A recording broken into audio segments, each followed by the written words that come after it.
예, 반도체 얘기인데요. 누가 오실까요? 아, 윤아 씨가 예, 저랑 같이 탑승하시죠. 증권의 노근창 오늘, 센터장님 모시고 네, 지하철이 오셨습니다. 처음이시기 저는 때문에. 처음이라서 잘 네. 모르겠네요. 안녕하세요. 아, 우리 센터장님 또 이런 거 어색해하셔. 아닙니다. 괜찮습니다. 안 어색하겠습니다. 워낙 그 반도체 섹터 애널로 아주 레전드 같으신 분이고요. 그렇지 않습니다. 지금은 이제 네.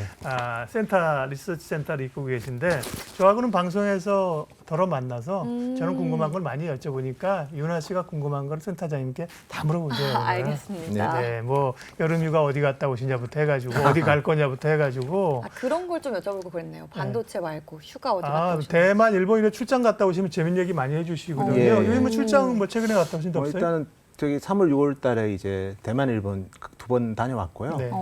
그리고 또 뭐 9월 달에도 또 이제 하여튼 또 다른 데 출장 계획을 잡고 있습니다. 다른데 왜 이 얘기를 안 해요? 왜냐면 아직 합격이 안 돼가지고. 네. 반도체 얘기를 그래서 이제 전체적인 전략 얘기도 할 수 있지만 또 반도체가 하반기에 굉장히 기대되는 섹터이잖아요. 그래서 네. 반도체 얘기를 중심으로 하려고 하는데요. 예, 예. 뭐 HBM으로 해가지고 한번 그쪽 섹터가 공정이 확 가고 그죠? 그렇죠. 예. 그러다가 이제 또 좀 주춤하고요. 반도체 전반적으로 보면 어쨌든 이제 바닥은 이제 돌아 나온 건가요? 일단 뭐 우리 기업 아니더라도 네. 우리가 어차피 수요라는 거는 결국 이제 다양한 이제 글로벌 서플라이 체인을 통해서 저희가 점검이 가능한데 네. 뭐 꼭 반도체 아니더라도 전자기기 회사들 쭉 보면 2분기 실적 나오는 기업들 보면 대부분 1분기보다는 좋아지고 있습니다. 네. 대표적으로 뭐 AMD 같은 경우에는 좀 플래시긴 하지만 어쨌든 3분기 가이던스가 이제 6% 이상 매출액 증가로 가이던스를 줬고 인텔 같은 경우에는 2분기에 매출액이 10% 늘었습니다. 1분기 대비. 네. 그리고 이제 3분기 가이던스는 한 4% 정도 매출 증가로 제시를 했고 그다음에 일본의 이제 뭐 전자회사들도 제가 체크해 보니까 무라타 뭐 타이에유 유덴 이런 기업들은 어쨌든 1분기보다는 엔화 약세라서 그렇겠다고 설명을 했지만 매출액은 다 증가를 했습니다. 그래서 전체적으로 보면 우리 글로벌 기업만 보더라도 1분기를 저점으로 해서 매출액은 올라오고 있고요. 여기에 이제 우리가 중요한 게 이제 디램인데 디램은 고정 가격이 7월 말에 공개가 됐습니다. 근데 네. 시장에서 이게 이슈가 안 되더라고요. 네. 그래서 일단은 그 DDR5 가격은 올라갔어요? 다 상승했습니다. 아, 서버 그럼 디램을 제외하고는 다. 뉴스에서 거의 안 다뤘는데. 그러니까 그거 네. 아마 이제 공개되는 게 DDR4만 공개되고 DDR5는 프리미엄 서비스를 해야지 아마 볼 수 있었거든요. 디래믹 체인에 있어서 그런 부분들을 뭐 아마 노출이 안 돼서 그런 것 같은데 스마트폰에 들어가는 LP DDR5X 같은 경우에는 12GB 기준으로 5% 올랐습니다. 네. 그다음에 이제 PC 디램도 고정 가격이 네. 한 4% 올랐고요. 서버 디램 같은 경우에는 DDR4는 3% 빠졌는데요, 7월에. DDR5는 뭐 0에서 1% 이내로 빠졌기 때문에 뭐 그런 것만 보더라도 실수요가 있는 DDR5 제품은 이제 제품 가격이 드디어 오르고 있다. 이런 부분들도 네. 뭐 당연히 상반기보다는 하반기를 기대해도 될 네. 것 같고 일본의 전자회사들 제가 오늘도 이제 실적 체크를 다 해봤거든요. 아직도 발표하는 기업들도 있습니다. 뭐 이비덴, 싱코 이런 기업들은 발표를 안 했는데 뭐 타이어 유덴이 8월 3일 날 발표를 했거든요. 근데 보면 다 모라타도 그렇고 상반기보다는 하반기 걔들의 기준의 상반기는 이제 어떻게 보면 10월부터 내년 3월까지거든요. 그때 실적은 다 상반기보다 한 10%씩 매출액 증가로 네. 가이던스를 주고 있기 때문에 하반기에 대한 기대감은 좀 있는 것 같고요. 스마트폰 같은 경우에도 모라타는 여름부터 좋아질 거라고 얘기를 하고 있습니다. 근데 사실 여름이 사실 갤럭시 이번에 뭐 예약 판매도 괜찮고 네. 그다음에 아이폰이 늦어진다고 얘기는 했지만 제가 이제 서프라이 체인 체크 해보니까 크게 안 늦어질 것 같아요. 그래서 22일 날 아마 시장에 출격을 할 것 같고요. 네. 그래서 전체적으로 이제 양대 산맥인 두 회사들이 신제품도 내놓고 있기 때문에 실질적으로 센티멘트는 좀 개선되지 않을까 네. 그렇게 저희는 예상하고 있습니다. 노근창 센터장님 만나고 있고요. 혹시 불편하시지 않으시면 요거 단추를 하나 저처럼 네. 이렇게만 좀 잠궈 주십시오. 예, 이게 알겠습니다. 조금 잠그니까 벌렁벌렁해서 훨씬 더 멋있으세요. 아, 예, 저도 좀 알겠습니다. 잠그겠어요. 아, 이게. 알겠습니다. 이거 근데 살짝 진짜 이제 궁금한 게 네. 있었는데요. 네. 엔비디아 그 젠스랑 그 사람 대만 분이잖아요. 예, 그다음에 지난번에 그 사촌인가 뭐 친척이라는 게 AMD 그 리사수 네, 리사수. 그것도 그분 대만 출신이잖아요. 대만 분이시죠. TSM 대만 출신이죠, 사실은. 네, 대만 출신이라 그러대. 네, 뭐 네. TSMC 그죠? 네. 그다음에 그 저 뭐예요? 그 아이폰 그 팍스콘. 예? 팍스콘. 예, 예. 대만 사람들이 IT를 왜 이렇게 잘하는 거예요? 미국? 일단 네. 그 정말 어떻게 보면 TSMC도 그렇고 팍스콘도 그렇고 성격이 좀 비슷하지 않나요? 네. 위탁 생산하지 않습니까? 네. EMS도 위탁 생산이고, 그러게요. 그다음에 파운드리도 사실은 위탁 생산인데 그러게요. 이제 그 산업의 중요성이 커진 거고요. 암처럼 이런 개발은 아닌데 그죠? 예, 그래서 어쨌든 대만이 이제 중국, 미국과의 중간에 있으면서 네. 자기들이 제일 잘할 게 뭔가를 찾았고요. 대만 정부 차원에서 많이 좀 특히 파운드리는 많이 이제 부양을 했죠. 네. 사실은 모리스 창이 사실은 그 중국 분이세요. TSMC 창업자가 대만 분이 아니세요. 예. 그러니까 중국 닝보라고 해서 절장성에 있는 도시인데요. 예, 예. 우리나라 이름으로는 영파인가 그럴 겁니다. 네, 네. 거기서 사시다가 이제 일본이 침략해서 이제 저쪽 강동성으로 도망갔다가 이제 미국으로 이민 가셨거든요. 근데 그런 분을 또 대만에서 초청하셔가지고 이제 TSMC를 만들었고 네. 정부의 그런 자금들이 들어갔죠, 정책 자금들. 그래서 대만 정부 차원에서도 대만을 어떤 식으로 리빌딩을 할까를 한 몇십 년 전부터 고민을 많이 했고요. 예. 그런 결과물들이 나오고 있는 거죠, 지금은. 예. 그러니까 어떻게 보면 그런 경제적인 산업의 그 성장이 어떻게 보면 또 일정 부분 안보를 지켜주잖아요, 그죠? 그렇습니다. 반도체가 네. 문제가 생기면 사실 전 세계 공급망이 망가지기 때문에요. 네, 네. 미국이 이제 서방이 대만을 지켜주려고 하는 이유 중에 하나도 그게 있어요. 반도체 때문이라고 네, 볼 네. 수도 있겠네요. 네. 어쨌든 그럼 반도체가 하반기에는 좀 더 좋아질 거다 이런 기대감은 어쨌든 예. 확인이 일부 된 것 같거든요. 또 최근에는 이 AI 생성형 AI 이슈와 함께 예. 또 관련해서도 반도체가 강세를 보이고 있잖아요. 예. 삼성전자가 또 첨단 패키징에다가 예. 설비 투자 확대를 하고 있다는 그렇죠. 소식을 봤습니다. 예, 예. 좀 이와 관련해서 좀 이 첨단 패키징이 다른 패키징하고 어떤 차이가 있는지도 궁금하고요. 예. TSMC 얘기도 잠깐 해주셨으니까 예. 이 패키징 시장에서 예. 좀 격차를 좀 줄일 수 있을지 이런 것도 궁금해요. 예, 아주 좋은 질문이고요. 사실 우리가 패키징이라는 거는 이제 반도체 칩이 디바이스에 장착되도록 마지막에 이제 마무리 작업해 주는 게 패키징이고요. 네. 네. 과거에는 단일 칩을 이제 마무리 작업하다 보니까 그렇게 중요하지 않은 공정이었어요. 근데 요즘은 칩이 점점점 작게 만들기가 힘들어지거든요. 그리고 과거에는 서로 상관없는 반도체 칩을 마더보드에 각각 붙였다면 이제는 그걸 마더보드에 붙이기 전에 상관은 없지만 같이 옆에 있게 합니다. 그래서 네네. 뭐 니어 메모리라고 해서 요즘 뭐 GPU, 엔비디아 보면 HBM이라는 거를 바로 붙여버리거든요. 네. 그래서 그런 식으로 해서 사실은 이제 패키징 자체가 이종의 반도체 아니면 메모리 반도체, 이종의 로직 반도체끼리 서로 옆에 있게 한마디로 만들어주는 것이 이제 패키징 포장이죠. 그래서 네. 그걸 통해서 사실은 이제 과거처럼 미세 공정 전환도 어렵지만 최근에 또 기술 트렌드가 보면 큰 칩을 만들기보다는 작은 칩을 여러 개 붙이는 칩넷이라는 기술이 더 중요하거든요. 그래서 네. 결국 그런 다양한 칩들을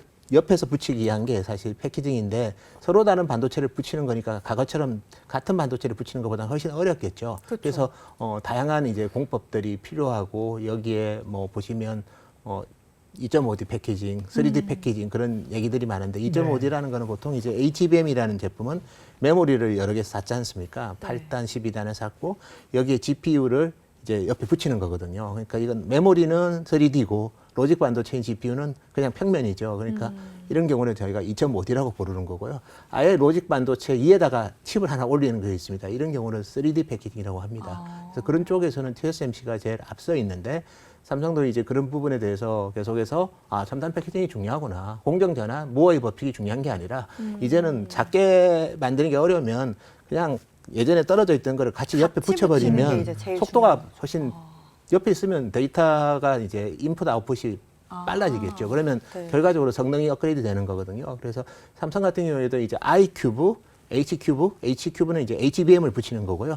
X큐브는 이제 좀 더 3D 형태로 해서 그래서 우리가 패키징 중에서 제일 대표적인 회사 제품이 AMD의 네. 3D V캣이라는 제품이 있습니다. 그 제품은 이제 AMD의 그 CPU, 뭐 AMD는 APU라고 부르지만 거기에다가 SRAM을 올려버리면 원가는 좀 올라가지만 속도는 엄청 빨라집니다. 그래서 삼성도 그런 형태의 SRAM을 올리는 3D X큐브를 네. 몇 년 전에 공개를 했죠. 이제 뭐 얼마만큼 나갈지는 봐야 되고 그다음에 패키징 개판은 TSMC가 이제 3개 정도 공장이 있습니다. 대만에. 근데 최근에 발표했죠. 4번째 공장이 오픈됐다고. 선단 공장을 지원하는 패키징 공장을. 삼성 같은 경우는 이제 온양하고 아산에 패키징 공장이 있는데 뭐 최근에 좀 더 캐파 확대를 하려고 하고 있고 그걸 잘해야지 마무리를 잘해야지 손님이 옵니다. 그리고 이제 그래서 패키지 이건이란다. 이재용 회장이 열심히 자기네 거 그거 하려고 세일즈 엄청 하고 다니는 많이 거잖아요. 하고 있습니다. 그렇죠? 많이 하고 있고 네. 또 삼성의 장점이 TSMC랑 다른 거는 네. 우리는 메모리 반도체를 직접 그러니까. 만들잖아요. 그래서 같이 해줄 수 있는 HBM을 거지. TSMC는 하이닉스에서 받아서 받아서. 조립하지만 그쵸. 저희는 네. 삼성은 직접 만들고 그러니까. HBM을 만들고 그다음에 파운드리도 하고 네. 그다음에 패키징도 하면 네. 고객 입장에서는 뭐 왔다 갔다 하는 것보다 네. 삼성만 어쨌든 상대를 하면 되기 때문에 네. 그런 면에서도 매력적이고 그다음에 패키징 강화하기 위해서 삼성 같은 경우에도 이제 일본에 이제 패키지 연구소를 만듭니다. 근데 이미 TSMC는 일본에 패키지 연구소를 만들었어요. 그래서 네. 일본에 패키지 연구소를 만드는 이유는 세계 반도체 PCB 1, 2등이 일본에 있고 또 예. 패키징 장비 회사들이 대부분 일본에 있고 소재 회사들이 많거든요. 그래서 네. 결과적으로 이제 소부장 시대에서 요즘 중요성이 커지다 보니까 일본 소부장 회사들이 주가도 좋고 시장에서 주목도 많이 받는 것 같습니다. 알겠습니다. 이 센터장님이랑 이 얘기하다 보면 저는 2시간 할 수 있다니까요. 궁금한 게 너무 많고. 네. 아니 오늘 진짜 궁금한 게 또 있었어요. 저도 방송하면서 좀 반도체 쪽은 모르니까 네네. SK 하이닉스가 낸드를 321단짜리를 오늘 공개를 네. 했거든요. 예. 이게 낸드가 쌓아 올리는 거예요, 그죠? 맞습니다. 쌓아 네. 올리는데 뭐 8단, 12단 생각이 321층까지 쌓은 예. 거죠. 그러니까 생각이 되죠. 8단, 12단, 24 괜찮아 이해돼. 네. 321단을 쌓았고 삼성이 1000단을 쌓는데요. 1000단이요? 아 이게 쌓으면 높이가 엄청 높아지는 거 아니에요? 네, 높아지는 만큼 덴서티가 올라가는 거죠. 용량이 올라가고 예. 그럼 이제 대량으로 만들 수 있으니까 이제 원가가 떨어지겠죠. 그래서 요즘은 뭐 낸드는 이미 다 3D 낸드로 갔고 네. 향후에는 이제 디램까지도 10나노 이하가 너무 힘드니까 네. 쌓는 3D 디램도 이제 2027년부터는 좀 시장성이 있을 겁니다. 그래서 앞으로는 모든 반도체가 다 쌌습니다. 네. 디램이든 낸드든 로직 반도체든 다 쌓고 가능한 다른 반도체까지 옆에서 같이 쌓는 그 경쟁을 하고 있기 때문에 뭐 하이닉스도 이제 그런 뭐 이미 236단 했고 네. 이제 321단에 2025년에 양산했고 그래서 쌓기 경쟁은 서로 홍보하기도 좋죠. 우리는 이 정도의 고용량 제품을 만든다는 거를 어쨌든 1000단을 쌓는다니까 삼성이면 말이 되는 게 왜 1000단을 SK 하이닉스를 이기려고 너네가 800단 때 쌓으니까 우린 1000단 쌓는 서로 그렇게. 어쨌든 할 얘기가 많아가지고요. 네. 삼성은 10월에 테크데이 2023이란 거라는 거죠. 이건 시스템 네. 반도체. 얼마 전에 그 파운드리 업체들 불러갖고 그렇죠. 삼성이 한번 셀프 포럼 했죠. 했었잖아요. 예, 예. 이런 건 굉장히 사실은 그 삼성전자의 밸류체인들을 볼 때 굉장히 중요한 포인트네요.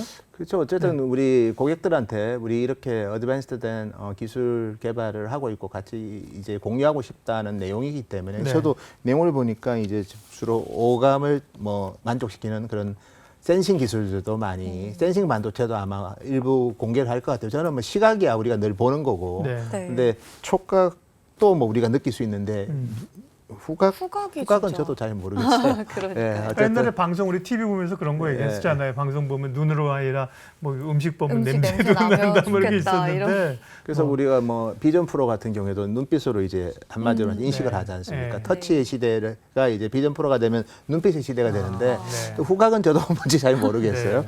두 번째가 이제 시스템 그 온칩은 어차피 우리가 지금도 쓰고 있는 뭐 CPU, GPU, NPU 모뎀을 배선으로 연결한 하나의 칩이지만 그런 기능들을 배선으로 연결한 칩이고 칩레드하고는 좀 다릅니다. 어쨌든 네. 그 제품들 그다음에 이미지 센서는 삼성이 이제 세계 넘버 2입니다. 1등은 압도적으로 소니고요. 네. 그래서 이미지 센서 같은 경우에도 삼성이 이제 이미지 센서도 있지만 뒷잔에 들어가는 뭐 로직 반도체 뭐 이런 제품들을 향후에는 이제 3D 핀펫으로 아마 지원을 할 거고 네. 그러면 전력 소모가 많이 줄어들거든요. 지난번에 그 파운드리 포럼은 이제 국내 업체들 대상으로 했었는데 요거는 예. 이제 실리콘밸리에서 하니까 그죠? 외국 업체들하고도 협력 뭐 이런 게 좀 나올 수 있겠네요. 그리고 그죠? 네. 뭐 저도 확인한 건 아니지만 네. AMD GPU 설계 협력 방안 네. 뭐 이런 부분들은 그러니까요. 되게 좋을 것 같습니다. 네. 다양한 얘기를 해봤는데 저희가 또 초반에 디램 같은 경우에는 가격도 상승을 하면서 이제 예. 다시 반등의 시기가 곧 올 것 같긴 하거든요. 예. 근데 이제 낸드 쪽 아까 저희가 적층 기술 얘기를 하긴 예. 했는데 이쪽은 아직 좀 갈 길이 멀다 이런 관점이 많잖아요. 뭐 올해만에 네. 이슈 있지는 봐야 되는데 올해가 원래 랜드가 이제 3대 수요가 있는데 스마트폰, 노트북 그다음에 이제 서버가 있는데 올해 세 개 다 안 좋거든요. 네. 그리고 노트북은 뭐 내년에도 뭐 크게 회복될 것 같지는 않고 스마트폰도 뭐 저는 뭐 크게 개선되긴 힘들 것 같고요. 네. 근데 서버가 내년에는 좀 올라올 것 같아요. 올해 슈퍼컴퓨터는 뭐 60% 이상 성장을 하지만 전체 서버가 이제 미드 싱글 정도 감소할 것 같고요. 일반적인 컴퓨팅 서버랑 많이 연동되는 게 SSD입니다. 왜냐하면 SSD 물량이 중요하거든요. 근데 컴퓨팅 서버는 올해 슈퍼컴퓨터 투자하다 보니까 이쪽 투자를 안 하다 보니까 수요가 주는데 내년에는 저희가 관측하기로는 뭐 그쪽 투자도 좀 많이 할 것 같아요. 그래서 수요 측면에서는 뭐 내년부터는 회복될 건데 그 전까지 D램은 뭐 HBM이든 DDR5든 수요 네. 트리거들이 있잖아요. 근데 그쵸. 낸드는 전혀 없으니까 그래서 지금 공격적으로 다 감산하는 것 같고 뭐 키옥시아 같은 경우에도 설비 투자 계획을 좀 더 지연시키고 있고 뭐 그렇기 때문에 이렇게 업황이 나쁘면 이제 스스로 자정작용이 일어납니다. 그래서 알아서 이제 안 만들고 그다음에 생산 계획을 좀 늦추고 뭐 그런 식으로 하기 때문에 올해는 네. 이제 바닥 다지는 해로 봐야 될 것 같고요. 그러고 나서 이제 내년부터는 서버를 중심으로 SSD 수요가 좀 회복되지 않을까 그렇게 저희는 예상하고 있습니다. 네.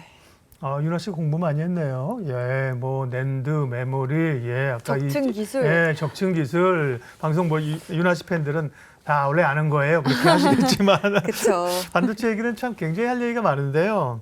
얘기하다 보니까 시간이 금방 갑니다. 정리를 좀 해 나가기 시작하면 어쨌든 하반기에 사실은 반도체 산업이나 시장에서의 주도주로서 상당히 기대감이 있다. 네. 근데 이제 포커스 자체가 그죠. 네. 어디를 포커스를 줘야 되는 건가? 지금 이제 AI 반도체, 네. HBM, 그다음에 후공정 이쪽이 지금 네. 포커스가 맞춰져 있는 거잖아요. 올해 내내 이제 그쪽 기업들 주가가 좋았지만 예. 나머지 쪽은 아직 수요가 안 좋기 때문에 네. 하반기에도 그쪽에 좀 초점을 맞춰야 될 것 같고 네. 뭐 엔비디아 실적 특히 8월 23일 날 나올 때 네. 향후의 방향성에 대한 얘기 되게 중요할 것 같고요. 예. 그리고 이제 D램은 이제 고정 가격이 DDR5를 중심으로 조금씩 반등을 했기 때문에 이제 전체 D램이 다 같이 DDR4까지 이제 언제 좀 반등을 하고 그리고 뭐 반등이 뭐 이렇게 뭐 3에서 5% 오르는 게 아니라 한 두 자릿수씩 오르는 시점이 언제일지 제가 봤을 땐 그 두 가지가 제일 중요할 것 같아요. 그래서 그 시점은 뭐 3분기는 당연히 아닐 거고요. 뭐 4분기에 이제 그게 좀 가시화된다면 D램 주식들이 지금은 적자 나면서 주가가 올랐거든요. 우리 칩 메이커들은. 그렇죠. 예, 예. 그래서 마음이 불안한 분들도 있는데 아마 4분기에 이제 D램 고정 가격이 뭐 모든 제품별로 다 오르면 네. 그런 부분들은 많이 좀 상쇄가 될 것 같습니다. 네. 네. 궁금한 거. 네. 그럼 또 아까 전에 이제 서버 쪽 같은 경우 낸드 이야기를 해주실 때 예. 그래도 어쨌든 서버 중심으로 내년에는 좀 회복이 기대된다라고 했는데 예. 스마트폰은 사실 그 정도는 아니다 이런 이야기를 해주셨잖아요. 스마트폰 같은 경우에 하반기에 좀 전망이 어떨까요? 그러면? 하반기는 그래도 뭐 무라타도 여름부터 좋아진다고 네. IR 자료에 나와 있어요. 아, 이거 실적 네. 발표 때. 지금이 근데 이제 여름이잖아요. 신제품이 나오고 있잖아요. 갤럭시도 지금 플립 5, 집 폴드 5도 네. 사전 예약은 되게 결과가 좋고요. 그다음에 아이폰 15도 저희는 뭐 좀 약간 늦어진다는 소문도 있었습니다. 뭐 카메라 쪽도 수율 일수가 있었고 네. 디스플레이도 뭐 좀 중국 기업에서 하는 게 좀 수율 일수가 있었는데 다행히 또 잘 봉합을 해가지고요. 네. 9월 22일 날 출시에는 지장이 없을 것 같다는 얘기를 저희도 뭐 다시 들어가지고 뭐 이 두 제품이 나오면 하반기 스마트폰은 꼭 출하량도 중요하지만 비싼 제품들이 많이 팔려야지 전체 산업의 밸류 체인들이 다 좀 행복해지거든요. 그런 관점에서 보면 하반기는 그래도 좀 약간은 뜨겁다기보다는 따뜻한 가을이 되지 않을까 그렇게 보고 있습니다. 그럼 반도체 관련주는 조금씩 나누어서 살살 먹어가면 됩니까? 예, 저희는 빠질 때 겁먹을 필요는 없다. 그래서 뭐 하이닉스, 삼성전자 다시 7만 원 깨지고 뭐 우리 맞아요. 시장에서는 뭐 되게 높게 목표 주가를 설정하는 거에 대비 주가가 안 간다는 그런 좀 예. 불만도 많은데 어차피 삼성전자는 주가가 레벨업 될 때도 보면 한 거의 과거에 2021년도 그렇고 2020년도 그렇지만 한 달 동안 레벨업 다 됩니다. 그 전까지는 계속 기다리거든요. 왜냐하면 되게 복잡한 주식입니다. 뭐 사업보다 많지만 수급으로도 한국을 사면 삼성전자를 사는 경우도 그렇죠. 있고 예. 네. 예를 들어서 인덱스 펀드가 두 번째는 파생 상품이랑 막 연동이 돼 있지 않습니까? 그래서 삼성전자가 되게 주가가 실적은 뭐 앞으로 좋아진다는데 왜 이렇게 안 가냐 이렇게 볼 수도 있는데 사실 조건이 다 성립이 되면 그때 레벨업 되는 게 과거에도 삼성전자는 한 번에 다 레벨업 되기 때문에 네. 그 시기를 겨냥해서 뭐 저는 뭐 조정 시에마다 매수하는 전략 유효할 것 같고요. 그렇게 보는 이유가 올해는 설비 투자를 우리 하이닉스하고 마이크론이 50% 줄이거든요. 네. 그러면 2025년 되면 뭐 가봐야 되지만 공급 부족이 그때 좀 심화될 수도 있습니다. 그러면 디램 가격이 이번에는 뭐 지난 1차 사이클 때처럼 9개월 오르고 그대로 뭐 빠지는 게 아니라 한 1년 반 이상 오를 수도 있다는 거죠. 그래서 삼성전자는 저는 편하게 올해 빠질 때 왜 2차 전지랑 왜 이렇게 달라 이게 아니라 네. 그냥 급한 마음 갖지 말고 차곡차곡 모아 가신다면 좋을 것 같고요. 하이닉스 같은 경우에는 저희가 봤을 때는 엔비디아 때문에 미리 오른 측면이 좀 있긴 하지만 그래도 이제 디램의 흑자 전환이 임박했고 해서 아직은 저희가 봤을 때 여전히 좀 긍정적인 관점에서 접근해도 되지 않을까 그렇게 보고 있습니다. 네, 오늘 반도체 얘기했는데요. 네. 이쪽이 기술 발전이 계속되는 쪽이기 때문에 예. 새로운 공정 얘기도 많고요. 자꾸 들어야 됩니다. 너무 듣고, 어려워요, 네, 반도체. 자꾸 이제 들으면서 정말요? 이해를 해야 되는데 오늘도 노근창 센터장님 오셔서 새로운 얘기들 많이 들었습니다. 저희는 이 정도까지 하고 센터장님이랑 먼저 퇴근을 할 테니까 윤아 씨가 마무리 잘 네, 해주십시오. 알겠습니다. 오늘 특별히 와주셔서 정말 감사드리고요. 네. 두 분 먼저 퇴근해 또 보세요. 모셔야겠죠, 가끔 네, 그죠? 또 와주세요. 반도체 얘기 더 네. 듣고 싶습니다. 수고하십시오. 네, 네. 오늘 감사합니다. 네, 감사합니다. 네, 이로운 경제 채널 EBC